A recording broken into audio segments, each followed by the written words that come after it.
SER Podcast.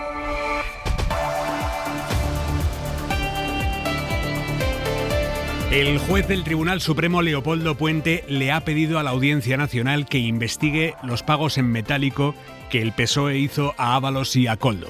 Dice el juez que hay incógnitas por resolver en esos pagos y plantea la hipótesis de que las liquidaciones de gastos fueran en realidad una vía con la que Ábalos y Koldo blanqueaban dinero obtenido de forma ilegal. Se entiende que a través de las comisiones. Isabel Vega, buenas tardes. Buenas tardes. El juez considera que hay una serie de incógnitas en el sistema de reintegro de gastos en efectivo del PSOE que deben despejarse con una investigación. Y eso es lo que traslada a la Audiencia Nacional, que esas incógnitas, dice, podrían denotar conductas irregulares o incluso potencialmente delictivas. Se refiere a que tras la declaración del exgerente del PSOE hay asuntos que no han quedado suficientemente explicados, como el origen de las cantidades en metálico de las que disponía el PSOE para compensar los gastos a su personal. También el control de esos pagos. No se comprobaba, dice el auto, la realidad de las facturas, ni quién ni de qué manera las había abonado, así que no se podía comprobar si al compensar ese gasto se estaba blanqueando la procedencia del dinero utilizado. Tampoco se explica que, siendo reintegros para personal de la Secretaría de Organización del partido, Koldo García, que no trabajaba allí, presentase los tickets y recogiese el dinero, y no consta qué hacía después con él.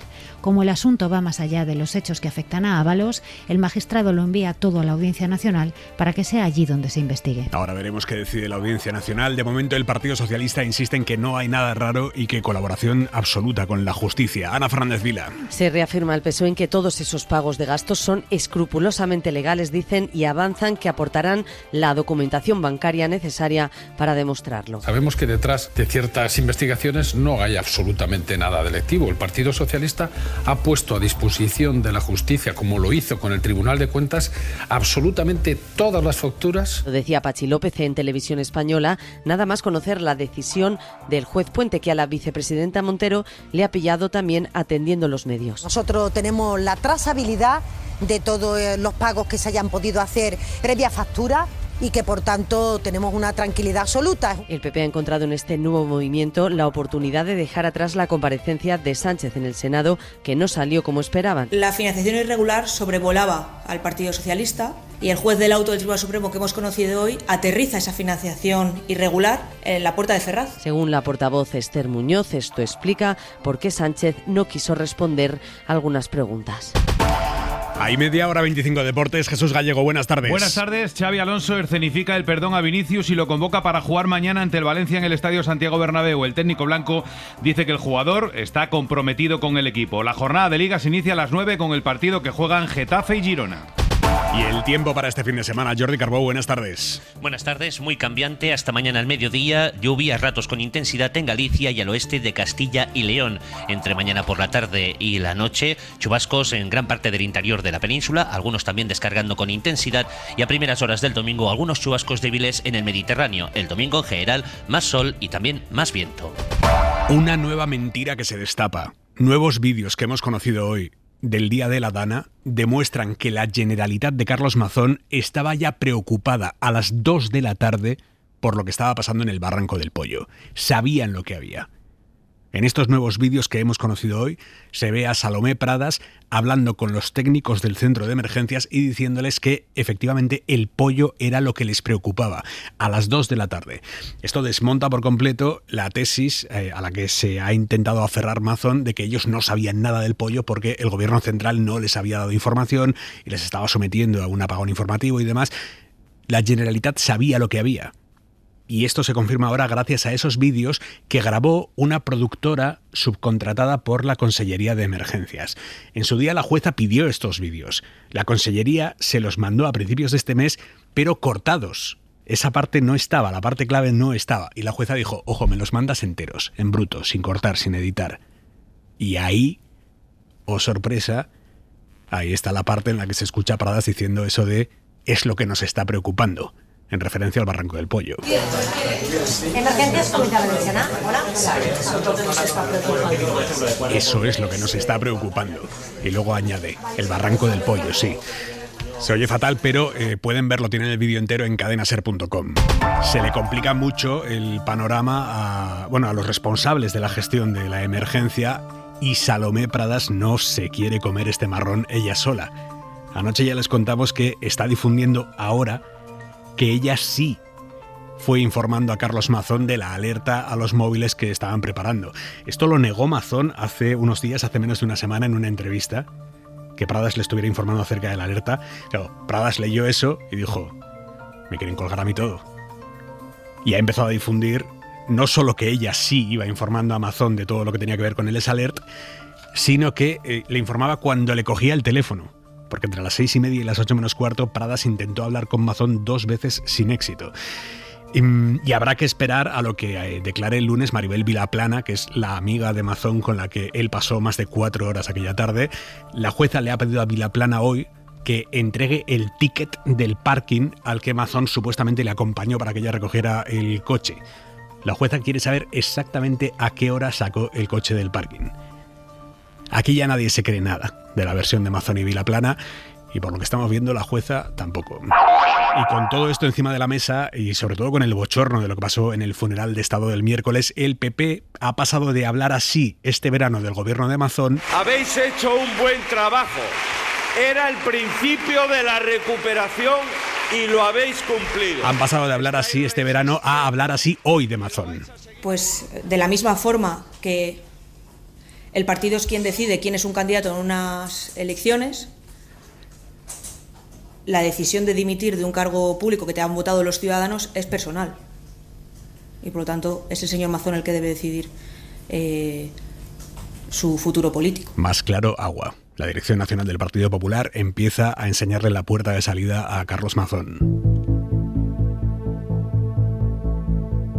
Y en Andalucía, el PP de Juanma Moreno se opone a crear una comisión de investigación en el Parlamento andaluz sobre los fallos en el programa de cáncer de mama, un asunto que destapamos aquí en la cadena SER. Parecía obvio que iba a haber al menos una comisión de investigación en el Parlamento andaluz. La oposición entera lo está pidiendo, a izquierdas y a derechas. Pero el PP andaluz de momento se opone. De momento. Adelante, Radio Sevilla. Mañana sábado concluía el plazo de 7 días para contestar a la oposición y un día antes el Grupo Popular ha registrado en el Parlamento un escrito en el que traslada su oposición a la comisión de investigación que pedían los grupos de la izquierda, PSOE, por Andalucía y Adelante, y también la ultraderecha de Vox por separado, para investigar en la Cámara andaluza los errores en el cribado del cáncer de mama. Este rechazo implica que la comisión no se creará de manera inmediata, pero la iniciativa llegará a pleno, probablemente al de los días 12 y 13 de noviembre, y ahí el PP hará valer su mayoría absoluta para rechazar la iniciativa de la oposición. La izquierda justificaba su solicitud en la alarma social que ha generado entre las mujeres acogidas al programa de cribado no obtener un resultado concluyente de sus pruebas, mientras que Vox pide investigar la negligencia en el programa del cribado del cáncer de mama desde su implantación. Hemos asistido hoy a un movimiento diplomático relevante. El ministro español de Asuntos Exteriores, José Manuel Álvarez, ha reconocido la injusticia y el dolor causados a los pueblos originarios mexicanos. Esto lo ha dicho durante la inauguración de una muestra de arte indígena en el Instituto Cervantes. Le ha respondido ya la presidenta de México, Claudia Sheinbaum, agradeciendo este paso. Y esto, en principio, destensa las relaciones con México, muy tocadas desde que el expresidente López Obrador exigió por carta a Felipe VI en 2019 que pidiera perdón por los desmanes españoles durante la conquista de América. Felipe VI no lo hizo y, sin llegar a eso, hoy Álvarez, en representación del Gobierno de España, ha hablado de injusticia y dolor. Victoria García, buenas tardes. José Manuel Álvarez llegó tarde al acto de la Casa de México en el Instituto Cervantes y comenzó desgranando la buena marcha de las relaciones bilaterales y agradeciendo a México. España nunca olvidará y nunca dejaremos de agradecer. Pero traía un mensaje que desde el país latinoamericano llevan años esperando, una disculpa. Hubo injusticia. Justo es reconocerlo hoy y justo es lamentarlo, porque esa es también parte de nuestra historia compartida y no podemos ni negarla ni olvidarla. Y la presidenta Claudia Sheinbaum reconocía el gesto de Álvarez. Es la primera vez que una autoridad del gobierno español habla de lamentar la injusticia. Es importante, es desde mi punto de vista, un primer paso. Desde México habían enviado cartas a la jefatura del Estado español pidiendo que se reconocieran esos abusos cometidos durante la conquista hace más de 5 siglos y que se pidieran disculpas. Pero hasta ahora nadie le había respondido. Y la Casa Real va a celebrar los 50 años de monarquía en España sin el rey que la inauguró, sin el rey Juan Carlos I. El acto oficial será el día 21 de noviembre en una ceremonia en el Palacio Real a la que no va a asistir el emérito, exiliado en Abu Dhabi por sus múltiples escándalos, no solo fiscales. Sí está invitado a una comida privada familiar al día siguiente. Tampoco se lo pone fácil el emérito a su hijo. El miércoles se publican sus memorias en Francia y en algunos adelantos Juan Carlos I habla maravillas de Franco. Dice que apreciaba su inteligencia y su sentido político y que nunca permitió que nadie criticara a Franco delante de él. María Manjabacas. En sus memorias el rey no oculta su simpatía por Franco. Le respetaba enormemente, nada le pudo destronar, desestabilizar y este es su logro. Cita del emérito que continúa diciendo que le eligió a él para hacer un régimen más abierto. Sabedor de que esto le acarreará muchas críticas, en un tono socarrón o de broma, el rey emérito le explica a un periodista francés que ya se comprará un escudo para esquivar el golpe. Y esto escrito y filtrado cuando se están celebrando los 50 años de la monarquía parlamentaria, con un acto que va a tener lugar el día 21 de noviembre en el Palacio Real, en el que el rey entregará el Toisón de Oro, la más alta distinción, a los padres de la Constitución, a Roca y a Herrero de Miñón, a Felipe González, figuras de la transición, a la reina Sofía. Un acto solemne en el que Zarzuela ha borrado al emérito de su propio aniversario. No le ha invitado, sí lo ha hecho en la comida familiar y privada que tendrá lugar al día siguiente en el Palacio del Pardo, invitación a la que el rey emérito todavía no ha contestado. Y el gobierno le ha notificado ya oficialmente a la Fundación Francisco Franco que trabaja en su extinción total por hacer apología de la dictadura y por considerar que humilla la dignidad de las víctimas. Ahora la Fundación tiene 10 días para presentar alegaciones y entonces el gobierno pasará ya el balón al tejado de la justicia. Laura Gutiérrez. Sí, el gobierno tiene ya armado ese expediente jurídico con el que después irá a los tribunales, a falta de algunos retoques, si hay alegaciones de la Fundación Francisco Franco, como han anunciado que habrá. Ese informe, elaborado por los Ministerios de Cultura y de Memoria, recopila pruebas de que la actividad de la Fundación está vulnerando la ley al hacer apología del franquismo y al tiempo humillar a las víctimas con descalificaciones, con la negación de los daños y en muchos casos con la incitación al odio o a la violencia contra ellas. El gobierno prueba además que no responde a un interés general como exige la Constitución. Pedro Sánchez, presidente, esta mañana en el acto por el homenaje a las víctimas del franquismo. La primera es que vamos a acelerar el procedimiento para instar judicialmente a la disolución de la Fundación Francisco Franco. Según la Fundación Francisco Franco, no hay humillación a las víctimas en su actividad. Ellos acusan al gobierno de sectario y de querer tapar su corrupción con este tipo de actuaciones. Argentina, el gobierno del ultra Milei ha bloqueado esta tarde una declaración conjunta de los países del G20 sobre la igualdad y el empoderamiento de la mujer. Se ha celebrado una reunión de los ministros de igualdad de todo el G20 y como a la representación argentina se ha opuesto, no ha salido adelante este texto que también pedía promover la participación y representación de las mujeres en el liderazgo. En declaraciones a la SER, la ministra española de Igualdad, Ana Redondo, se lamenta de que la extrema derecha global esté boicoteando los derechos de las mujeres. A pesar de la voluntad del resto de países de avanzar en el reconocimiento y garantías de los derechos de las mujeres, lo cierto es que la ola reaccionaria impide que se aprueben declaraciones conjuntas sobre cuestiones tan importantes y sobre las que además existían consensos básicos como son la lucha contra la violencia de género o la necesidad de ir reduciendo las brechas salarial, laboral o de cuidados. Hora 25.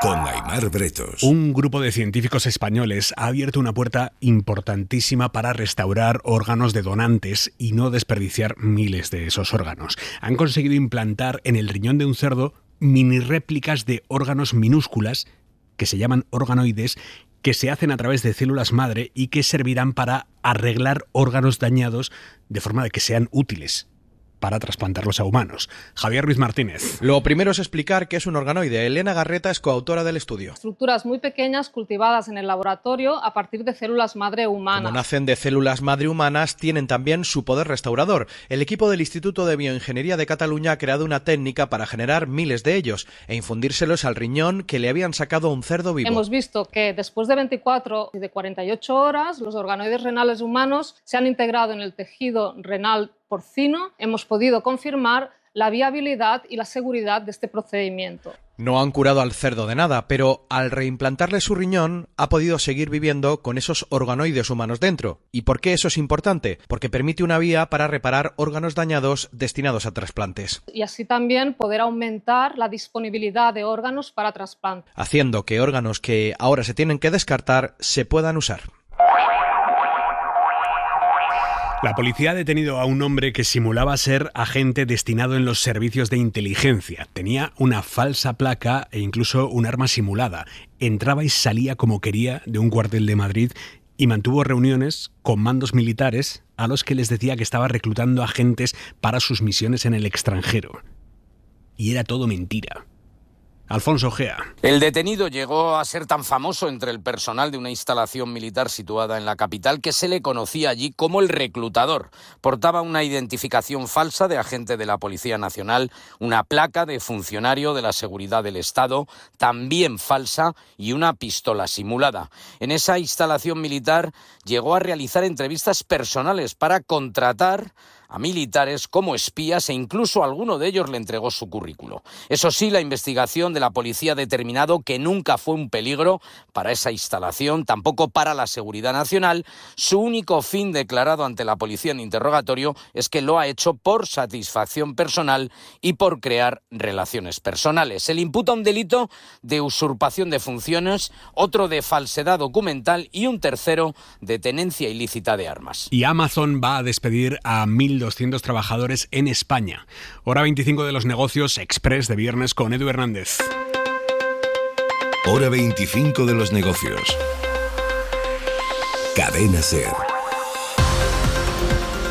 ¿Qué tal? Buenas tardes. Amazon plantea un ERE para 1.200 trabajadores en España. La compañía lo confirma en la misma semana que han presentado unos resultados que vienen acompañados también del despido de 14.000 trabajadores corporativos a nivel global. Amazon slashing thousands of jobs. It's going to lay off about 14,000 corporate employees as it restructures for the AI era. Sabemos que la medida afectará a los centros de Madrid y Barcelona, pero la propuesta no se ha trasladado todavía a las autoridades laborales de manera formal. Amazon insiste en que esta medida no afectará al resto de centros de trabajo en España ni a las operaciones logísticas. Operating income was $17.4 billion.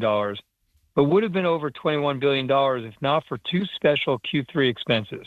Decisión que, como decimos, llega en una semana marcada por esos abultados resultados financieros del tercer trimestre. 21.187 millones de dólares que Amazon se ha embolsado. Es un 38% más que lo que ganó entre julio y septiembre del 2024. We saw strong growth across our business in Q3 and we're reporting $180.2 billion in revenue. Amazon sigue pulverizando sus propias cifras de ventas y de servicios, pero pese a esos buenos resultados, Sira Valdés, buenas tardes. Hola, buenas tardes. Lo cierto es que parte de la plantilla no sale bien parada. ¿Cómo justifica Amazon esos 14.000 despidos? En un comunicado publicado esta misma semana por la vicepresidenta senior de Experiencia de Personal y Tecnología de la compañía, señala que necesitan organizarse de forma más eficiente, con menos niveles jerárquicos y mayor responsabilidad. Una reorganización que responde, explica, al impulso de la inteligencia artificial, que califica como la tecnología más transformadora desde la aparición de Internet y que defiende está permitiendo a las empresas innovar mucho más rápido que nunca. Innovación que les está llevando a prescindir de miles de trabajadores a nivel global, algo que aquí en nuestro país ha criticado Comisiones Obreras, que recuerda que aún está por verse el papel que juega la inteligencia artificial. Esto no es algo exclusivo de Amazon, es una tendencia en todas las tecnológicas desde la pandemia, y es que viene en parte impulsada por la capacidad de sustitución de la inteligencia artificial. Meanwhile, Amazon is reportedly planning to lay off almost about 20,000 employees from the company. A huge layoff in Amazon will take place in the coming months. En 2022 hubo 165.000 despidos en más de 1.000 empresas tecnológicas. En 2023 alcanzaron más de 262.000 despidos en casi 1.200 empresas. En 2024 casi 153.000 en 632 compañías. Este año llevamos 112.000 despidos. Si cogemos las cifras desde justo de antes del inicio de la pandemia hasta hoy, son casi 800.000 puestos de trabajo menos.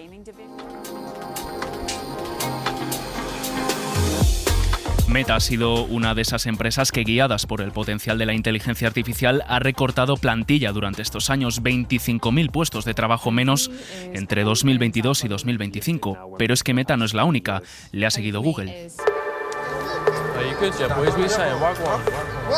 It's okay not to know. Quitando de sus filas a casi 14.000 empleados. Una cifra que también ha repetido Tesla, 14.500 empleados menos. Microsoft Advertising is defining a new future to empower growth. Y que Microsoft ha duplicado con más de 30.000 despidos. Ya lo dijo el dueño de Meta, Mark Zuckerberg, en uno de los últimos recortes de plantilla. Que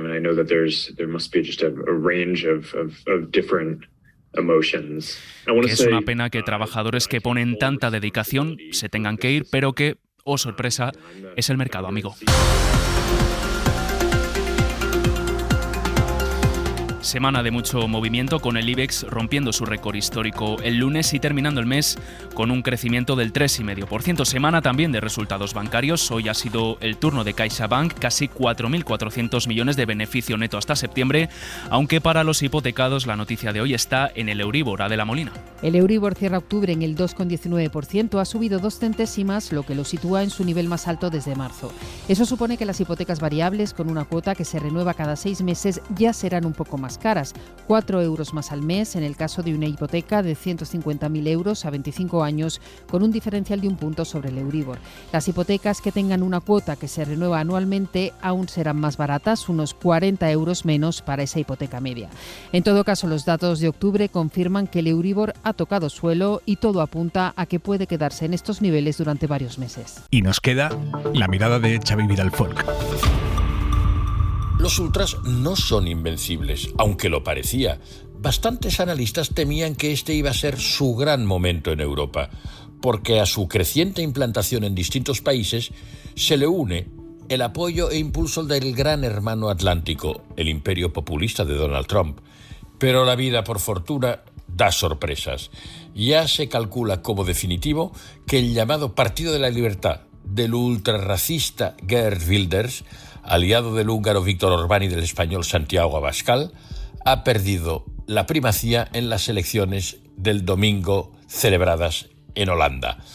Hasta ahora los ultras formaban parte de la coalición conservadora de gobierno, aunque a Wilders no le dejasen ser primer ministro por el último atisbo de vergüenza torera del resto.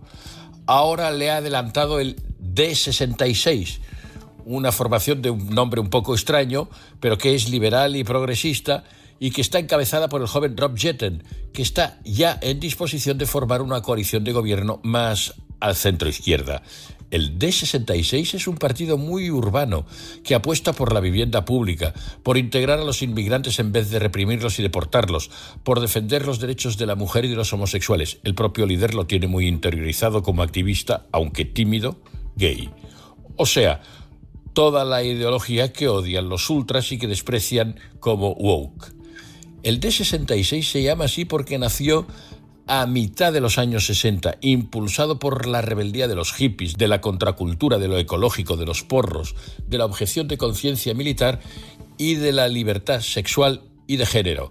Y desde entonces, aunque sin olvidar sus orígenes de partido de la bicicleta, se ha ganado una plaza entre los partidos de gobierno. Doble alegría, por los que se van y por los que llegan.